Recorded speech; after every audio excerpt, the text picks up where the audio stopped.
Hello students, कैसे हो बच्चों? एकदम स्वस्थ और मस्त हो गए। तो हम बात करेंगे ट्रायंगल चैप्टर की, चैप्टर 6 क्लास 7 का। और इससे पहले की वीडियो मैंने आपको बताया कि कुछ प्रॉपर्टी ट्रायंगल की, तो उससे आगे की तरफ हम चलेंगे। ठीक है। अब इक्विलेटरल ट्रायंगल जो है, ये बात तो हम जानते हैं कि what is the equilateral triangle, जिसकी तीनों साइडें इक्वल हो। लेकिन ये बात आप बहुत कम जानते हैं, बहुत कम बच्चों को ध्यान होगी कि आगे इक्विलेटरल ट्रायंगल के तीनों एंगल 60-60 डिग्री के भी होते हैं। एक आइसोसेलेस ट्रायंगल है जिसकी दो साइडें बराबर होती हैं, तो दो एंगल भी बराबर हुआ करते हैं। तो पहले मैंने यहाँ पे क्या लिख लिया है कि इक्विलेटरल ट्रायंगल लिखा, मान लो। यानी ये प्रॉपर्टीज हम पढ़ रहे हैं, तो क्या लिखा? Equilateral triangle. तो डेफिनेशन नहीं लिखेंगे हम किसी की भी, हम सिर्फ बताएंगे, एक्सप्लेन करेंगे उसके बारे में। मान लो कि ये ट्रायंगल है हमारे पास, ठीक है, ए बी सी।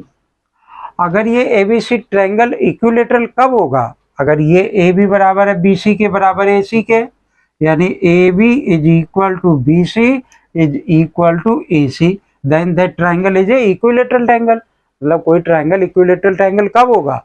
जब इसकी तीनों साइडें बराबर होंगी। तो यह तीनों साइडें बराबर हो गई।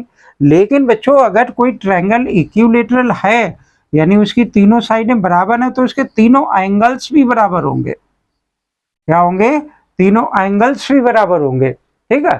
तो तीनों अगर एंगल्स बराबर होंगे तो एक एंगल कितने का होगा? 60 डिग्री का होगा। 60, अब आप कहेंगे 60 डिग्री का क्यों होगा? क्योंकि इन तीनों का सम, यानी x plus x plus x is equal to 180 degree. क्यों है 180 डिग्री? इससे पहले की वीडियो मैंने आपको बताया कि sum of all the angles of the triangle is 180 degree. तो इन तीनों का सम 180 डिग्री हो गया भाई, angle sum property of the triangle. इन तीनों को प्लस कर दो तो ये क्या आ गया? x is equal to 180 degree divided by 3, यानी क्या बन गया? ये 60 डिग्री का इक्वल हो गया।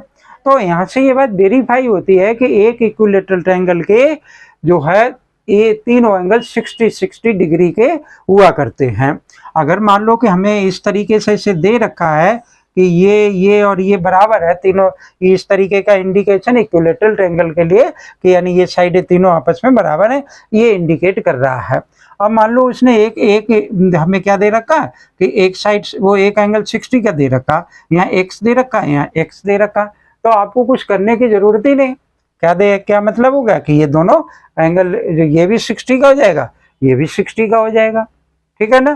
मान लो कि अब तो ये तो था इक्विलेटरल ट्रायंगल, मतलब इक्विलेटरल ट्रायंगल में तीनों साइडें बराबर होती हैं और तीनों एंगल्स इक्वल होते हैं, और एंगल कितने कितने डिग्री के होते हैं? 60 डिग्री हुआ करते हैं। फिर मान लो कि हमने क्या लिख लिया? एक आइसोसेलेस ट्रायंगल लिख लिया। आइसोसेलेस ट्रायंगल में बच्चे क्या होता है कि इसमें दो साइडें बराबर होती हैं। मान लो कि क्या आ गया कि ये साइड इस साइड के बराबर है।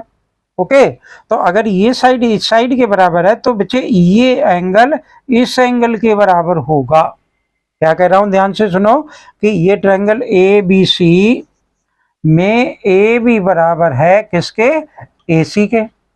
तो इसका मतलब क्या हो गया कि एंगल बी बराबर हो जाएगा एंगल सी के। इसको मैं क्या मान सकता हूँ कि x डिग्री का मान सकता हूँ ये। ठीक है ना। यानी ये भी x का हो गया, ये भी x का हो गया। अब सपोज करो कि इस आइसोसेलेस में हमने क्या किया कि ये एंगल x का है, ठीक है, और ये हमें कितना दे रखा है? सपोज कर लेते हैं कि 50 डिग्री का दे रखा है। अगर ये 50 डिग्री का दे रखा और ये ट्रायंगल आइसोसेलेस है तो ये ऑटोमेटिकली एक्स एक्स हो गए, यानी इक्वल हो गए। तो अब इन तीनों का सम 180 डिग्री होता है। इसमें से 50 माइनस कर दिया, कितना बच गया? 130 डिग्री। अब 130 के ये आधे आधे हो गए तो 2 से डिवाइड कर दो तो कितना हो जाएगा? 65। तो ये भी 65 का हो जाएगा, ये भी 65 का हो जाएगा। तो इस बात पर आपने क्या करना है कि ध्यान रखना है। ठीक है। तो ये एक इक्विलेटरल ट्रायंगल, एक ये आइसोसेलेस ट्रायंगल।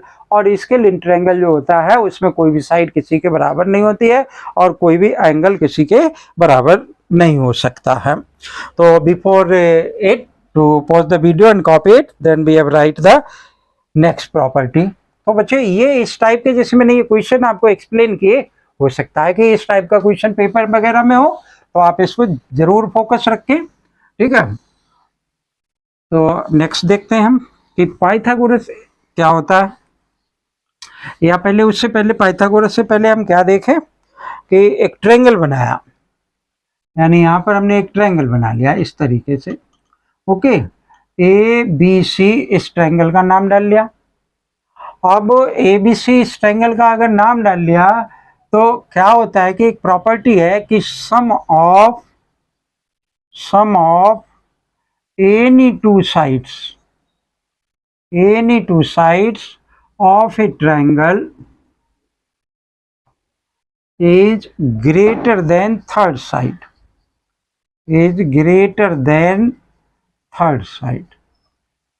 ठीक है। मतलब क्या कह रहा है कि किन्हीं भी दो साइड्स का टोटल इसी साइड से क्या होगा, बड़ा होगा। तो क्या लिखूं कि A B plus B C must be greater than A C, ठीक है, या फिर B C plus A C is greater than A B, या फिर क्या लिख सकता हूं ए सी और plus A B is greater than B C. मतलब एक ट्रायंगल को बनाया ही बच्चों तब जा सकता है जब उसमें ये प्रॉपर्टी लगती हो कि किन्हीं भी दो साइड्स का टोटल तीसरी साइड से बड़ा होता है। जो हमारी सेकंड लास्ट एक्सरसाइज है वो पूरी इसी पर डिपेंड है, मुश्किल नहीं है। आप अगर इस प्रॉपर्टी के बारे में सीखोगे, जानोगे, तो वो बहुत आसानी से हो जाएगी। तो ये एक प्रॉपर्टी है। अच्छा बच्चों, एक क्या होता है कि angles opposite to greater side is larger, लेकिन ये हमारे यहाँ पर नहीं दे रखा। कहाँ पढ़ेंगे जाकर के, क्लास 9th में पढ़ेंगे, ठीक है ना। तो एक तो ये प्रॉपर्टी है। अब देखो एक राइट एंगल ट्रायंगल में यानी एक पाइथागोरस की थ्योरम पढ़ेंगे कि पाइथागोरस का क्या रूल है, बहुत यूजफुल है। अच्छा, ये क्लास 10th में पढ़ाया जाता है, प्रूव किया जाता है, लेकिन उसकी स्टार्टिंग तो इससे पहले ही हो जाती है, यानी क्लास 6 में भी कहीं ना कहीं मिलेगा। तो लेकिन यहाँ तो वो है हमारे सिलेबस में, सिलेबस का पार्ट है। तो देखो क्या होता है कि पाइथागोरस थ्योरम यानी पाइथागोरस का ट्रिपलेट। तो हमारे सिलेबस में क्लास 7th में थ्योरम नहीं है, पाइथागोरियन ट्रिपलेट है। पाइथागोरियन ट्रिपलेट हमेशा कहाँ पढ़ाया जाता है, एक राइट एंगल ट्रायंगल में पढ़ाया जाएगा। तो हमने क्या किया कि एक राइट एंगल ट्रायंगल सबसे पहले ड्रॉ किया। तो मान लो कि ये राइट एंगल ट्रायंगल बनाया। राइट एंगल ट्रायंगल तो जानते ही सभी, ये 90 डिग्री का एक एंगल होगा, ठीक है। अगर ये एंगल राइट एंगल है, इसका नाम डाल लेते हैं ए बी और सी। ओके, ये एक बेस है, ये परपेंडिकुलर मान लिया, ये हाइपोटेन्यूज मान लिया, यानी ये एच मान लिया, ये पी मान लिया और ये बी मान लिया। तो पाइथागोरस क्या होता है कि बहुत ही यूजफुल रिजल्ट है। हमेशा एक राइट एंगल ट्रायंगल में ही पढ़ा जाएगा। यहाँ क्या होगा कि अगर इस ट्रायंगल के अकॉर्डिंग लिखूं तो ए बी का स्क्वायर प्लस बी सी का square is equal to A सी का स्क्वायर के बराबर होगा। यानी एक राइट एंगल ट्रायंगल में जो लॉन्गेस्ट साइड है हाइपोटेन्यूज, उसका स्क्वायर बराबर होगा बाकी दो साइड्स के स्क्वायर के सम के। मतलब ये हमारा P है, ये B है, इज इक्वल टू H का स्क्वायर, ठीक है। अब इसका इस्तेमाल क्या है, जैसे सपोज करो कि एक ट्रायंगल है हमारे पास, ये बना लिया हमने, ठीक है। ए बी सी पूरा मैथ 10th क्लास के बाद ट्रिग्नोमेट्री जो पढ़ते हैं 10th क्लास में, वो सारी इसी पे पढ़ाई जाती है। तो ये क्या बन गया हमारा परपेंडिकुलर। मान लो कि हमने यहाँ पे लिख लिया कि ये 3 है, ये 4 है, तो इसकी वैल्यू क्या होगी। तो आप फट से इस फार्मूले में वैल्यू डालो, आंसर आ जाएगी, है ना। जैसे यहाँ पे P की इन ट्रायंगल ABC लिख लिया, ये P बराबर हो गया, ये किसके B के बराबर हो गया, और ये किसके H के बराबर मुझे फाइंड आउट करना है। तो P बराबर कितना है 3 का स्क्वायर, B बराबर कितना है 4 का स्क्वायर, H स्क्वायर हो गया बच्चों। तो 3 का स्क्वायर कितना हो गया 9, 4 का कितना हो गया 16, H का स्क्वायर हो गया 25 आ गया भाई, H का स्क्वायर हो गया। अब जब यहाँ पे स्क्वायर हटाओगे तो इस पे रूट लगाओगे, या एक्सपोनेंट आपने पढ़ा होगा तो इसको ऐसा लिखा जा सकता है, यहाँ से स्क्वायर हटाओगे तो 1/2 लिखेंगे, तो ये H, तो इस तरीके से ये कट जाएगा, तो इसकी वैल्यू क्या हो जाएगी, ये 5 के इक्वल हो जाएगी। तो 3, 4 और 5 एक पाइथागोरियन क्या हो गया, ट्रिपलेट हो गया। ऐसी बहुत सारे ट्रिपलेट्स हैं। मान लो कि एक ट्रिपलेट हमने क्या लिखा कि 12 लिख लिया और 5 लिख लिया और कितना लिख लें 13 लिख लें। यानी 5 का स्क्वायर प्लस 12 का स्क्वायर इज इक्वल टू क्या होगा, 13 के स्क्वायर के इक्वल होगा। ऐसे 24 का स्क्वायर प्लस 25 का वो 7 का स्क्वायर इज इक्वल टू 25 के स्क्वायर के बराबर होगा। तो these all are the Pythagorean triplets, जो कि अब इस ये पाइथागोरस थ्योरम जो है हमारी जिससे जो लास्ट वाली एक्सरसाइज है, उस लास्ट वाली एक्सरसाइज में क्या करेंगे, हम उसका इस्तेमाल करेंगे। तो हम आपको बताते हैं कि ये कैसे वहाँ पर यूटिलाइज होगी, कैसे ये यूज होगी, ठीक है ना। तो before it pause the video and copy it, then we have write the some questions from the last exercise. मेरे ख्याल से बच्चों समझ में आ रहा होगा, और वीडियो जब भी देखा करें आप पूरी वीडियो देखा करें, तभी कुछ आपको समझ में आएगा। आधी अधूरी वीडियो देखने से कोई भी बात समझ में आपको नहीं आएगी, कोई फायदा नहीं होगा उसका। और अगर समझ में आए तो कमेंट जरूर किया करें, ताकि हमें लगे कि हाँ किस चीज़ की और रिक्वायरमेंट रह गई, तो वो हम आपको बता पाए।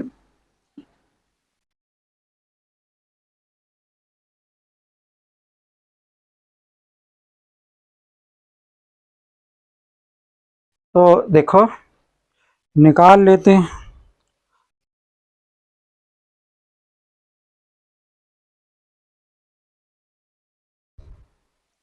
जैसे ये हमारी एक्सरसाइज 6.5 है। Which of the sides being the right angle triangle, जिसमें दो साइड्स का स्क्वायर तीसरी साइड के स्क्वायर के बराबर होगा, वही इसका काम वो होगा। तो नीचे से देखते हैं। क्वेश्चन नंबर 7 में क्या कह रहा है, find the perimeter of rectangle whose length 40 and diagonal is 41। यानी एक रेक्टेंगल बना लिया हमने, और इस रेक्टेंगल में जो डायगोनल है वो कितना है, 41 है। ये डायगोनल हमने मान लिया ये 41 है, ठीक है। और इसके अलावा दूसरा क्या दे रखा है, लेंथ इज 40 और डायगोनल इज 41। तो लेंथ ये वाली 40 हो गई। अब हमसे पूछ क्या रहा है, ये पूछ रहा है फाइंड द पेरीमीटर। पेरीमीटर क्या होता है बच्चों, किसी भी डायग्राम के आउटर साइड्स का टोटल को हम पेरीमीटर कहते हैं। तो ये प्लस ये प्लस ये, यहाँ तो रेक्टेंगल का पेरीमीटर है, तो उसके लिए मुझे ये चाहिए होगा। अब रेक्टेंगल में ये एंगल कितना होता है, 90 डिग्री का होता है ना। तो पाइथागोरस थ्योरम इसके अंदर लगा दें। तो हमने इसका चलो नाम डाल लिया ABCD। तो यहाँ लिखा कि इन ट्रायंगल ABC क्या बन गया हमारे पास, कि इन दोनों साइड्स का स्क्वायर का सम इसके बराबर होगा। यानी यहाँ लिखा मैंने AB का स्क्वायर प्लस BC का square is equal to AC के स्क्वायर का। तो अब AB कितना है, 40 का स्क्वायर लिख लिया, प्लस BC मुझे निकालना है, और AC बराबर क्या आ गया, 41 का स्क्वायर, ठीक है। अगर आप मेरे चैनल को सब्सक्राइब कर लेंगे तो ऐसे किसी भी नंबर का होल स्क्वायर बहुत आसानी से आपको कहीं न कहीं मिल जाएगा, मतलब मल्टीप्लाई नहीं करना पड़ेगा, बहुत आसानी से मिल जाएगा।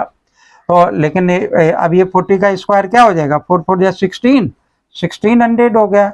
ये BC का स्क्वायर हो गया, ठीक है। अब 41 जो होगा वो हमारा किसके बराबर होगा, 1681 के बराबर होगा, ठीक है। तो ये 1681 कैसे आया, आप चैनल को सब्सक्राइब कर लें और वहाँ जाएं कि जहाँ पर लास्ट में 1 लिखा हुआ है उनका स्क्वायर कैसे निकलता है। तो वैसे आप देख लो कि वेरीफाई कर लो कि ये इतना आएगा भी कि नहीं आएगा। 4 आ गया, 4 आ गया, और 4 4 16, देखो इतना आया कि नहीं आया। लेकिन वहाँ हमने बहुत शॉर्टकट में बताया कि ये वैल्यू कैसे निकलेगी। अभी एक हम बता देंगे, क्योंकि एक ही वीडियो में सारे काम नहीं हो सकते हैं बच्चों। 1600, तो BC का स्क्वायर कितना हो गया, 81। तो BC बराबर क्या हो जाएगा, इसका स्क्वायर रूट या 9 का स्क्वायर की पावर। तो ये बच्चे अब इस तरीके से ये क्या आ गई, 9 आ गई। तो 9 इसकी ये साइड हो गई, और ये 9 सेंटीमीटर, ये 40 है 40। पेरीमीटर रेक्टेंगल का क्या होता है कि 2L प्लस B, ठीक है। तो 2 तो ये आ गया, और L बराबर हमारा 40 है, B बराबर कितना है, 9 है। तो 2 आ गया, 40 प्लस 9 कितना हो गया, 49। इसको आप 2 से मल्टीप्लाई कर दोगे, 98 सेंटीमीटर हो जाएगा, है ना। तो इस तरीके से ये पेरीमीटर निकल आएगा। अब देखो बच्चों, इस एक्सरसाइज में एक जैसे वो पेड़ टूट जाता है, वो एक राइट एंगल ट्रायंगल बनता है ना। ऐसे एक और क्वेश्चन दे रखा है। तो ये 2 4 क्वेश्चन ऐसे हैं जो इस